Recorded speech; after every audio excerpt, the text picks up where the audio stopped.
What is a Retell lecture? Basically, you will hear an audio. That audio can be between 30 to 90 seconds long. Okay, the audio can be between 30 to 90 seconds long. It'll contain a lecture. You'll listen to that lecture. The lecture can be 30 seconds or it can be up to 90 seconds. Right? Now that distinction is important, because if I have a 30-second audio as opposed to a 90-second audio, my strategy for doing that Retell lecture would be a little different from the long audio. Okay, and we'll discuss that in detail. Don't stress about that right now. But know that there can be a short audio and as well as a long audio. How many questions can I get like that in the exam? Between 3 to 4. In the exam, I'll get 3 to 4 of the Retell lectures. Recording time, it says 40 seconds. That means the microphone will record you for 40 seconds as long as you're speaking. My ideal time is not 40 seconds. It's between 30 to 35. That means I must finish between 30 to 35. Not we are going to take up till 40 seconds, because at the 40-second mark they shut you off, and if they cut you off and you were speaking at that time, that impacts your pronunciation, as though it seems like you did not complete your answer. Okay, so that's why our ideal time is between 30 to 35. Now the minimum time, all right, in order to get something, all right, in order to not get a 0 and to get something out of it, the minimum time that we should be speaking for is at least 25 seconds. After every audio, you get 10 seconds of preparation time. So once the audio finishes, you will get 10 seconds of preparation time. Okay. All right. Now there are 3 types of Retell lecture that we can come across. All right. So one is where you will only get an picture. Okay. The other one is you can get only a video, or the other one is only an audio. Now, whichever one you get, remember, whichever one you get, doesn't matter. Whichever one you get, all of them will have an audio at the background. All right. All of them will have an audio at the background. Okay. So whether you're getting a picture or a video or an audio, all of them will be having an audio at the background. Okay. Generally, when we get a picture, slide, or video, our screen looks like this in the exam. Okay, so you see that on the left side of your screen, you have that slide or picture or video. If there's a video playing, it will be playing over here, right? And then you have these 2 boxes on the right side. Now, question, when we get a picture or a slide or a video, do you guys think that's an advantage?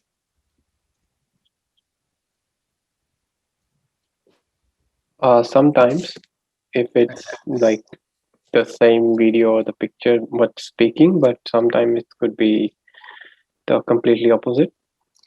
So usually it's the same, right? Because you're listening to that audio, and whatever you get over here, it's going to be the same thing. But the question is that, okay, if I get that audio or picture or video, is that helpful for me? If it is, what advantage is it? What is the advantage that I get out of it? Advantage is like you can visualize what the speaker is speaking, and it will help you when you record your answer. Yeah. Okay. Now that's fair point, right? So in front of me, I have all that information, right, in that slide. Yeah. Yeah. So on the left side, you have that slide, and it's providing you with the information that you will need, right? Yeah. These information are also provided in your audio. Now, what they have done is taken out those information and put it in the slide, right? Yeah. Now, suppose that my focus is completely on the slide, and I start speaking from it. Symbiotic plant relationship case study, former industrial site. Key features: underground intimate relationship between the fungus and the trees. Unusual relationship between the mature trees and saplings. Okay, how long did that take? Maybe 10 seconds. Yep. So what's my minimum time that I need to be speaking for? 25. So you need to listen as well, and you need to stretch the things. So what happens is that if I have this slide, generally what it does is it distracts me from the audio. All right. So it's not an advantage. It's actually a disadvantage, because the audio will have all the information that you want here, as well as more information that you will need. So the slides are just basically distracting you. So when you have a slide or a video or any visual representation, you do not need to look into it. Your focus should only be on the audio. Now, generally, when we don't have a slide or a picture or a video, we have just the audio, which is most of the time you guys will get per Retell Lecture. Now, when you have the audio, just the audio, you have these two boxes right in the middle, okay? And these two boxes are important for us to understand. So the first box, what do you think is the first box? What is it telling? Audio. The part we are listening. Yeah, so it's the audio part, right? Now, suppose this box that you see is filling up with the blue bar, or the blue bar that's filling up with the boxes, blue boxes. You see that? Yep. If this is moving fast, what idea do I get out of it? The lecture is very short. And the lecture is going to be short. Excuse, can you speak louder? I can't hear you. Yeah, sorry, just one second. I'm just moving my microphone. Yeah. So if that audio is short, remember we said that the audio can be 30 seconds or 90 seconds long. Yep. So this is the indication that whether the audio is short or no. So if it's a short audio, that bar is going to move really fast. If it's a long audio, it's going to move slowly. All right, and that's the only way to tell. There's no other way we can tell whether the audio is short or long. Understood? Yep.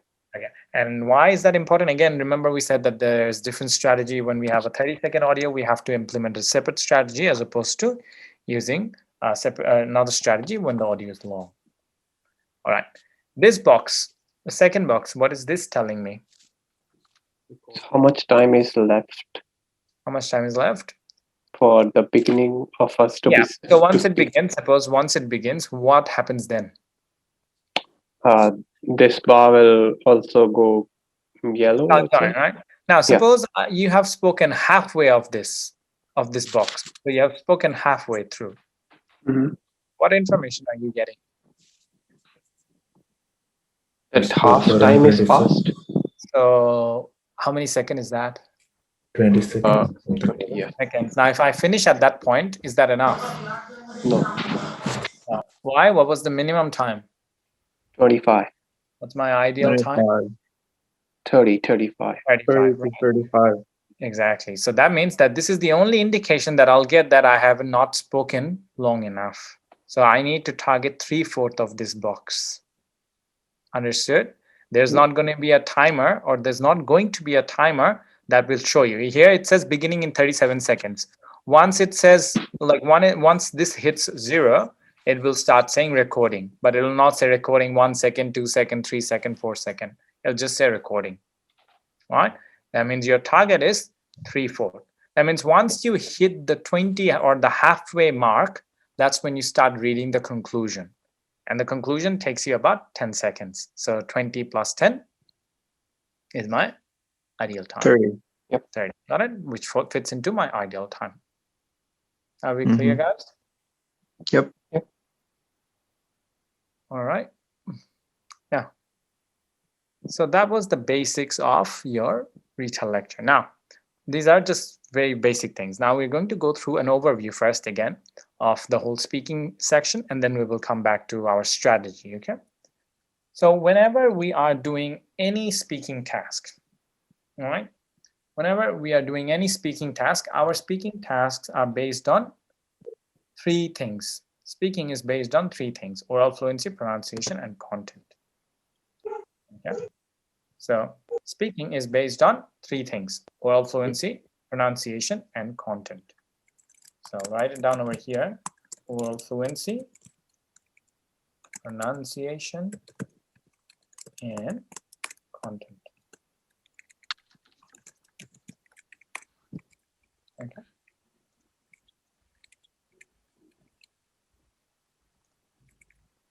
Now, whichever speaking task we are doing, right, doesn't matter which one we're doing, whether we are doing, whether we're doing, sorry, what? All right, no worries, Vishak. Thanks, buddy. All right. So, doesn't matter whether we are doing read aloud, repeat sentence, retell lecture, answer short question, or describe image. Our speaking is based on these 3 things. And for all of them, again, doesn't matter whether I'm doing repeat sentence, retell lecture, describe image, Oral fluency maximum marks I can get from each question is 5. Pronunciation, from each question I will get 5, and this is the standard marks. Okay. Oral fluency and pronunciation is capped at 5 marks each. So that means from each task, whether it's retell, lecture, repeat, sentence, answer, short question, doesn't matter which one you're doing. From each task, the mark is 10, basic 10 marks. All right. And that is what you'll need to achieve for oral fluency and pronunciation together. Content, on the other hand, is the variable one over here. What do I mean by that? So content varies depending on what you're doing. So for read aloud, content is between 3 to 4 marks for read aloud. Okay. For describe image, sorry, for repeat sentences, content is 3 marks. For describe image, content is 5. For retell lecture, content is 5. And for answer short question, content is 1. When I say my speaking is dependent on 3 things, oral fluency, pronunciation, and content, question is, now, how do I understand which one is what? So I'll give you a breakdown of that. But have a look at something. Is there anything missing from here? When you're speaking, generally, when you guys speak, you speak in what? You speak with what? Tone. Tone. Or you speak in what? How about that? Let me just put it in a... Speak in words. You speak in words, and you combine the words. What does a word form? Sentences. Sentences. What does a sentence have? Thought. Sentence needs to have what? Subjects. Yeah, what is that? predicates, Exactly. What is that? Predicate, subject. What is part of that? What is it called? Grammar. Grammar, right? Yeah. So do we see any grammar over here? No. Nope. That means that in speaking, there is no grammar. That means when you're speaking, you do not have to worry about grammar at all. Okay. Other than the tasks that include content in their grammar. Okay. So that means when I'm speaking, I do not have to form sentences when I'm doing retell lecture. That means I need to. Okay. I do not have to form any sentences. I just need to have content. I just need to have oral fluency, and I'll just need to have pronunciation. Okay. Now I'll explain that a little bit more. Don't stress about that. Just know that in speaking, they do not really analyze or assess your grammar. Okay. So that brings us to the oral fluency and pronunciation part. But before we jump onto that, so we know that from our speaking, okay, from our speaking, where are we getting marks from our speaking task? Where do we get marks? If I look at speaking, speaking contributes marks where? Speaking and listening. Yep. So listening and speaking. Anywhere else? So speaking is contributing to listening. Anywhere Reading. else? It also Reading. contributes to reading. Yep. Now, the importance of speaking is that suppose I go into the exam, all right? I don't need anything. I know that speaking is contributing to reading and Listening. Listening. Now, suppose I go into the exam, all right? And I only do my speaking part, all right? I only do the speaking part, nothing else. After that, I quit my exam. I can get 90 out of 90, maximum. Any idea how much I can get for reading out of 90? 90 also? 40. Not 90. Obviously, there's reading section, right? So you can't get full marks from there, right? 40. You get 30 marks out of 90. All right. For listening, 45 marks out of 90. Now, if you look at the percentage, this is 1/3, this is half. So that means half of your listening score is coming from where? Speaking. Okay. Speaking. And 1/3 of your reading score is coming from your speaking as well. And speaking is the easiest part in PT. So that means that you need to get this score straight away. When you do that, your other two sections, reading and listening, even if they're difficult or hard and you're losing marks from there, you still have a good platform to gain your desired score. Understood? Mm-hmm. All right. Now, the question is that this reading and listening marks that I'm getting, obviously, I'm getting it from somewhere. Now, my speaking is assessed based on what? Oral fluency, pronunciation, and content, right? Yeah. Mm-hmm. So how do you reckon I'm getting this reading and listening marks? Which one is contributing to reading and listening out of those three things? Content. Content, exactly. So why am I getting marks for reading? Because when I'm doing read aloud, I'm reading a paragraph, right? And that paragraph has words there. Those words are considered as content. That's why I'm getting marks to my reading. When I'm listening to Retell Lecture, I'm listening to an audio, and they will mention some important words, which we call keywords. And those keywords are giving me marks to my listening when I mention them. Got it? Yeah. So content is important for what? For which section is content important? Reading and listening. Reading and listening. For speaking, what is important? Oral fluency and pronunciation. Oral fluency and pronunciation. Absolutely. That means that when I'm speaking, even if suppose I'm doing a read aloud, all right, or a Retell Lecture.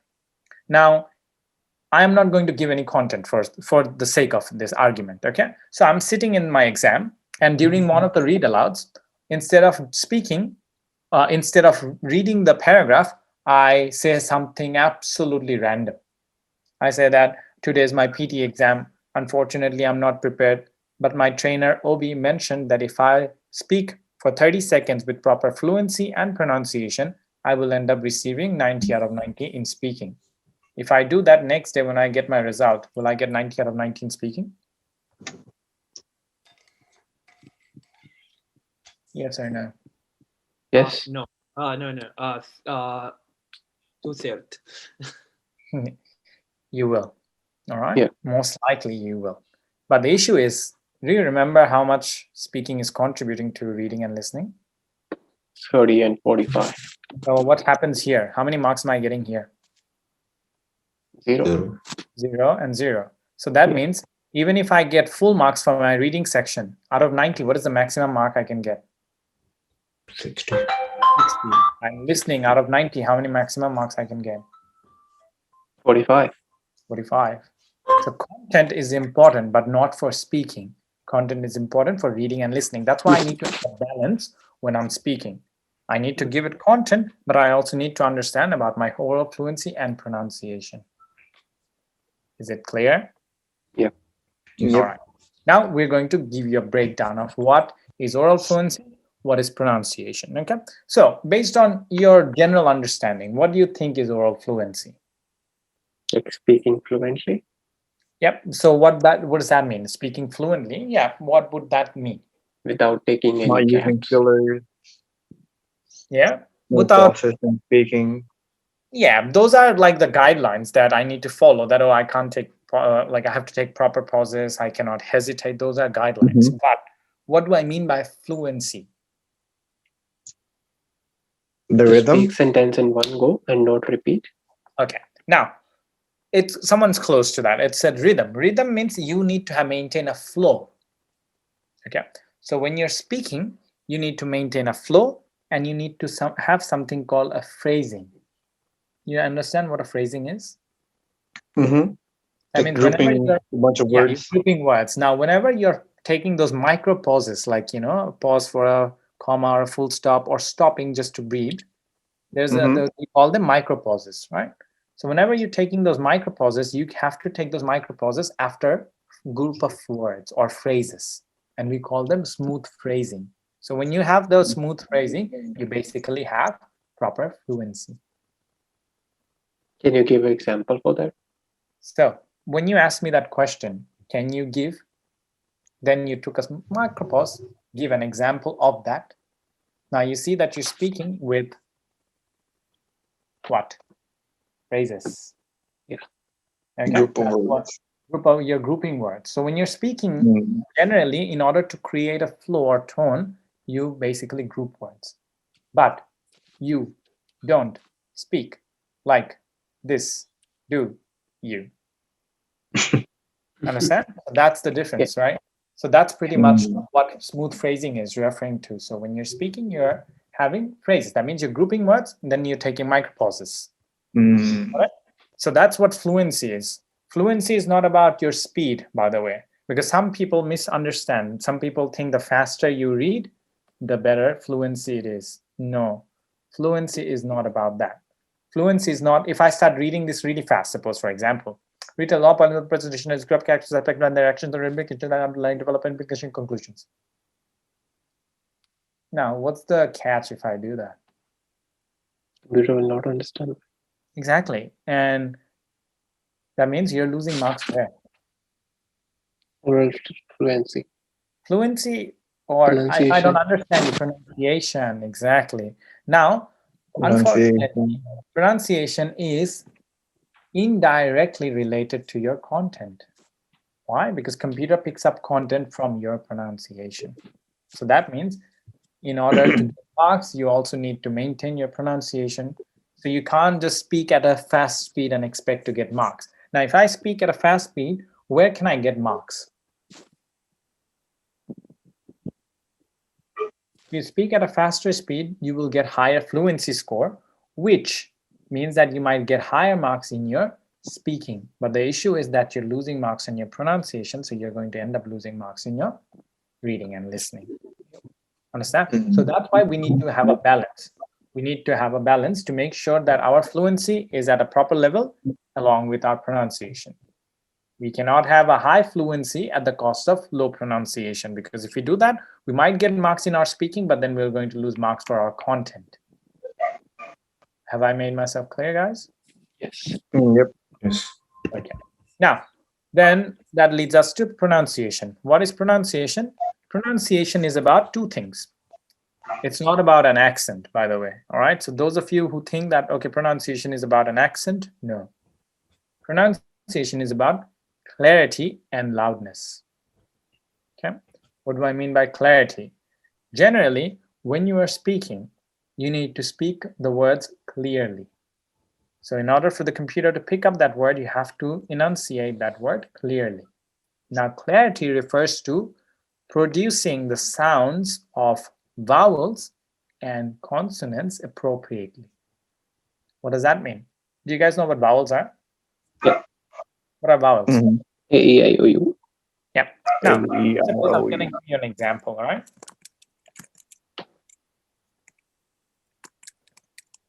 Okay. Now, data, for example. If I said data or data, which one is correct? Data. Either. Either. Why? Because one is an accent-based. One pronunciation is American, the other pronunciation is British. All right? But the thing is that it doesn't matter. Both are correct. It's not about your accent. Remember that. How come? Because the vowels sound A and A. The vowels, you can say both as A or as A. So when we are reading, some people say lake, but some people say a lake. Or there is a lake, there is a lake. All right. So both are okay. Why? Because you're producing that sound of that vowel properly. So A or A doesn't matter. So whether you say data or data, same thing. Okay. CAT. What is the sound of CA? Ka. If I say that as ka, that's when our pronunciation is going to be wrong. Understand? So that means I need to make sure when I'm speaking the vowels and consonant words, I need to make that sound properly and clearly. Understood? It's not about an accent. It doesn't matter. Computer recognizes, fortunately, all sorts of accents. Got it? Now, how does computer recognize different sort of accents? That's a very important part for us to understand. Okay. So what it does is, basically, a computer would group you in the region where you are from, all right? Or the language that you speak. Now, how do they understand which language or what you speak? And we book the test, we put the language what we usually speak at home. At home, all right? Now, it doesn't matter whether you are speaking English at home or not. You have to select your mother tongue for a proper result. All right? Generally, they sample you based on that. So that means that whichever language you select, your sample would be based on that region. So if you select, for example, English, but then you are a native Italian speaker, for example, there's a high chance you might receive less marks in your exam. All right, high chance. I'm not saying that that's always the case. Yes, there have been students who selected English and still, because they were able to maintain the clarity and the loudness, they still received high score. But I have seen on 3-4 occasions where students ended up putting wrong information and then getting wrong results. Okay, so we much rather not risk it. Understood? Yep. Yeah, so whichever language you speak, that's the one that you're going to pick when you're booking your exam, or your mother tongue. Doesn't matter whether you speak English here or not, pick the native language. Okay. All right. Then the other thing is loudness. Now, when I mention loudness, people think that no, I have to be loud, really loud in the exam. Is that the case? No. No, you don't. You just have to be loud enough for the microphone to capture what you're saying. Okay. So generally, before the exam starts, you get to do a mic test. So in that mic test, just read one of the structures and see if the microphone is capturing you properly over other people around you. Got it? If it's capturing you, your voice is clear and it's able to pick up everything that you're saying, that means the microphone is ready to go and you can start your exam. Understand? But that doesn't mean that during the exam, I'm going to start shouting and screaming at the top of our voice. Yeah. Because if you do that, then someone from the examiner exam center is just going to come and tap on your shoulder, and all you're going to do is get nervous. Okay, and that will distract you during the entire speaking time. So you need to be careful about that. Whatever speaking task you're doing, there are a few things we cannot do. All right, and those few things are: we cannot hesitate, we cannot add fillers, and we cannot do repetition, or we cannot do pauses. Now, pauses here, this information is a bit wrong. It says no pauses. It just basically means no lengthy pauses. All right, no pauses longer than 2 seconds. Okay, I'll come back to that. Don't stress. Let us go through each of them first. All right. So when I say hesitation, when do we generally hesitate? When we're trying to think of something. When you guys are what? Sorry, what was that?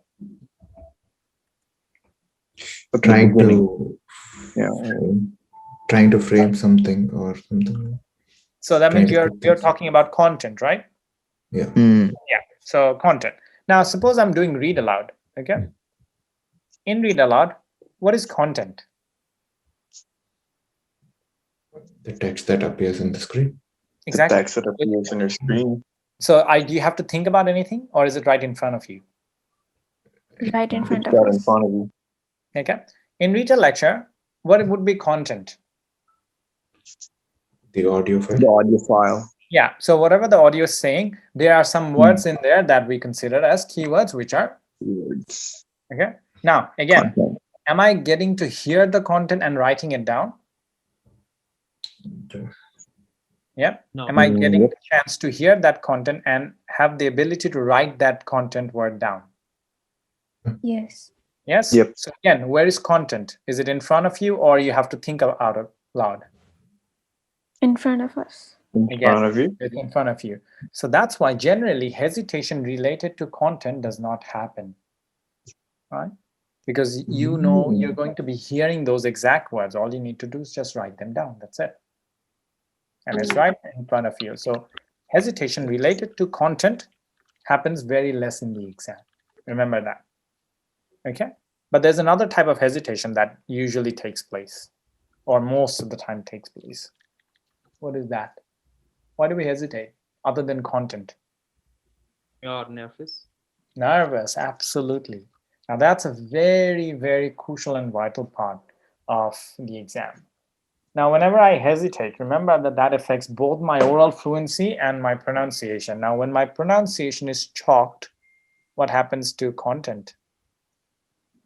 It also gets worse. All right, so if I butcher my pronunciation, I'm also going to lose marks in my content. So that means with one hesitation, I'm actually affecting everything. My fluency, my pronunciation, my content as well. We cannot add fillers. What are fillers? Now, generally, when we add fillers is when we are thinking.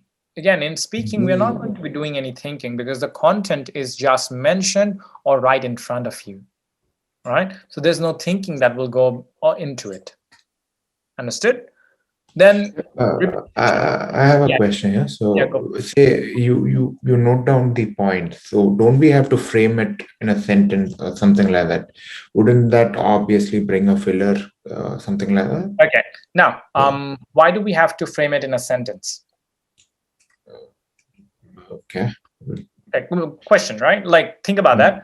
Why do you think that we have to frame it in a sentence? For the content. But when I'm writing down my notes, am I not taking down content when I'm doing that? Yeah. So for what reason?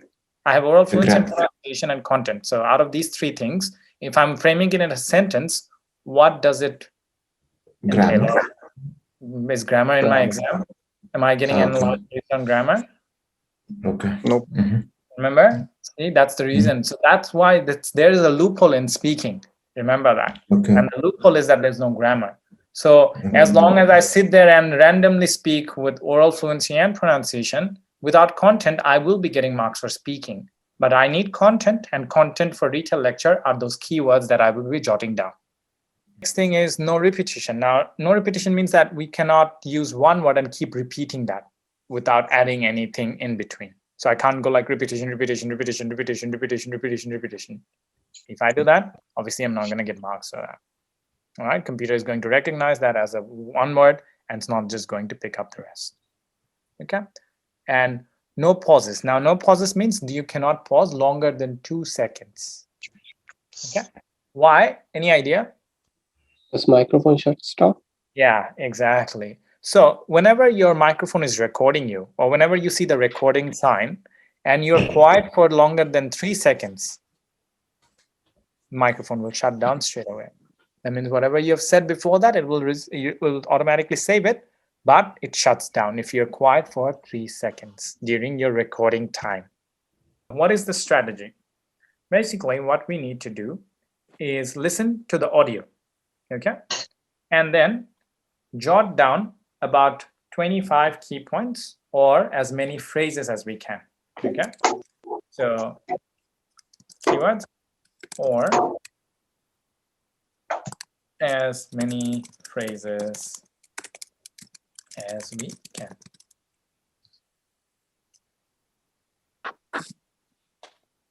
Okay. So what are phrases, guys, by the way? Part of sentence? Yeah. So part of sentence or group of words, right? Group of words, yeah. Yeah. Okay. So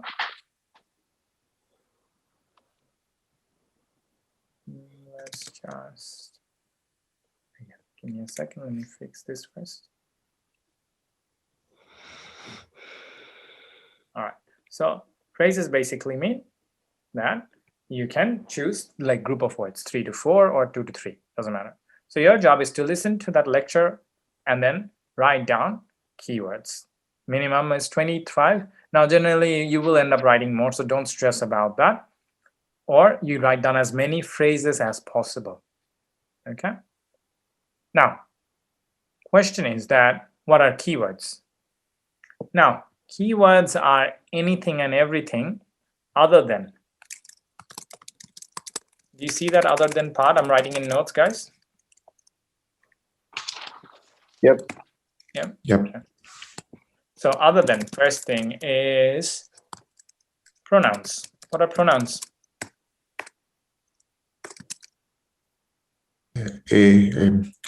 She, he, them, they.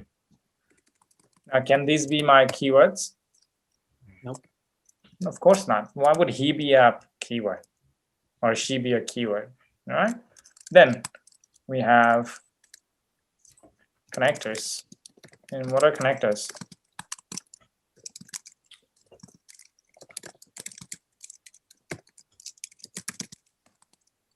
Got it? Then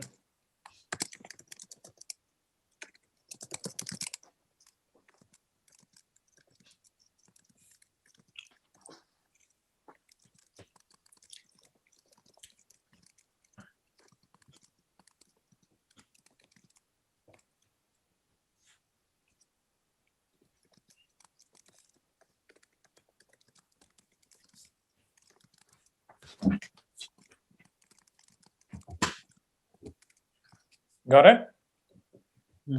Now, keywords are anything and everything that I hear. Anything and everything I hear without those things, other than pronouns, other than connectors, other than prepositions, articles, helping verbs.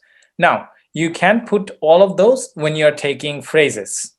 But if you're taking keywords, do not include those things. Got it? Note taking. Okay. So when we are taking these keywords, all right, I can do it in two ways. One is we refer to as list form, and the other one is we refer to as a paragraph form. Okay. What does a list form mean? When you're taking those notes, you can take it like this. When you're taking the keywords.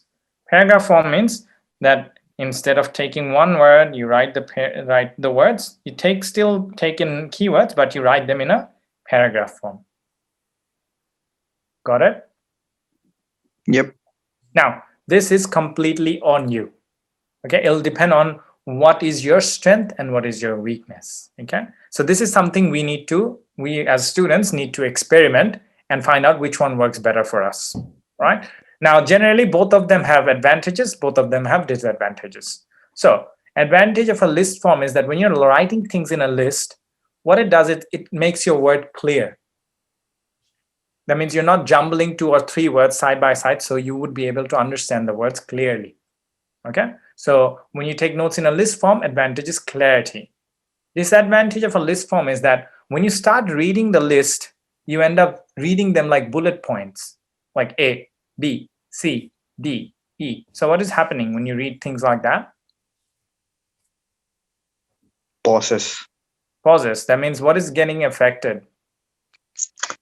Fluency. Fluency, absolutely. Understand? That's the problem with the list, right? The paragraph, on the other hand, takes care of the issue of fluency, but then it leads to the problem of clarity. Okay? So now you need to see we should use like list or paragraph.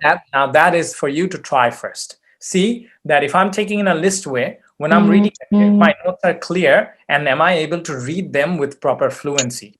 Generally, list form is a bit better in terms of clarity. Okay, so when you're writing them down, it's clear. But then when you use the list form, remember to do one thing. Jot 3 to 4 points together first. When you're reading, read them together like this. Got it?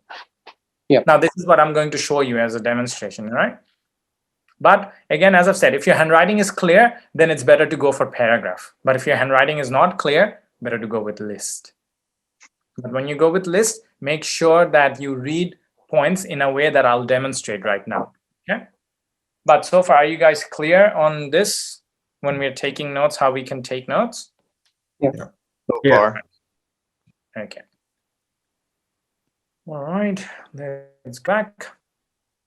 So I'm going to show you guys a demonstration. Okay. So suppose I've listened to the audio, and these are the notes or the keywords that I've taken down. Now you can see that I've done a group mix and match, like I've mixed them and matched them, right? I've taken in some words in phrases, some of them in just keywords. Just keywords, yeah. Yeah. So you can do either way. You can just focus on keywords. You can just do also phrases, whichever way suits you. All right. So try both and see. It doesn't matter. Mixing and matching is better. Take some phrases and then take some keywords. It's always better.